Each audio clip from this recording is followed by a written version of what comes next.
तो आज इस लेक्चर में हम मॉलिक्यूलर मासेस के बारे में डिस्कस कर लेते हैं। पहले नंबर पे है CaCO3 मतलब कैल्शियम कार्बोनेट, दूसरे नंबर पे है वाटर हमारा खास H2O जिसको बोलते हैं, और 3 नंबर पे क्या है, 3 नंबर पे है अमोनिया जिसका रिप्रेजेंटेशन है NH3।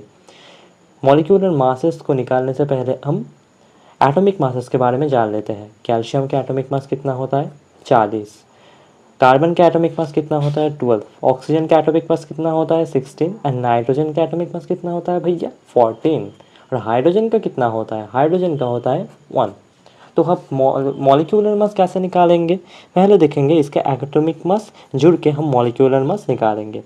कैल्शियम का एटॉमिक मास कितना होता है भैया, कैल्शियम का एटॉमिक मास होता है 40, यहाँ पर लिख दिया 40 प्लस। फिर कार्बन का एटॉमिक मास कितना होता है भैया, कार्बन का एटॉमिक मास होता है 12, यहाँ पर प्लस लिख कर 12 लिख दिया। और ऑक्सीजन का एटॉमिक मास कितना होता है भैया, ऑक्सीजन का एटॉमिक मास होता है 16, यहाँ पर कितना ऑक्सीजन है 3, मतलब 16 इंटू 3 कर दिया। तो यहाँ पर जोड़ के हमारा कितना हो गया 40 + 12 + 48, ये टोटल हो जाएगा 100 ग्राम। इसके बाद हम करेंगे H2O का। H2O का कैसे निकालेंगे भैया, पहले एटॉमिक मास। ओके, हाइड्रोजन का एटॉमिक मास कितना होता है 1, तो 1 लिख दिया। कितना हाइड्रोजन है भैया, यहाँ पर 2 हाइड्रोजन है 2 लिख दिया, प्लस ऑक्सीजन का एटॉमिक मास कितना होता है, यहाँ पर एक ही ऑक्सीजन है इसलिए 16 कर दिया।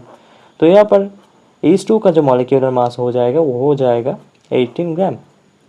अब करेंगे NH3। NH का कैसे करेंगे भैया, देखो नाइट्रोजन का एटॉमिक मास कितना होता है, नाइट्रोजन का एटॉमिक मास होता है 14, प्लस यहाँ पर हाइड्रोजन, हाइड्रोजन का एटॉमिक मास होता है 1, कितना हाइड्रोजन है भैया 3 हाइड्रोजन है इंटू 3 कर दिया, तो टोटल कितना हो गया 40 + 3 17 ग्राम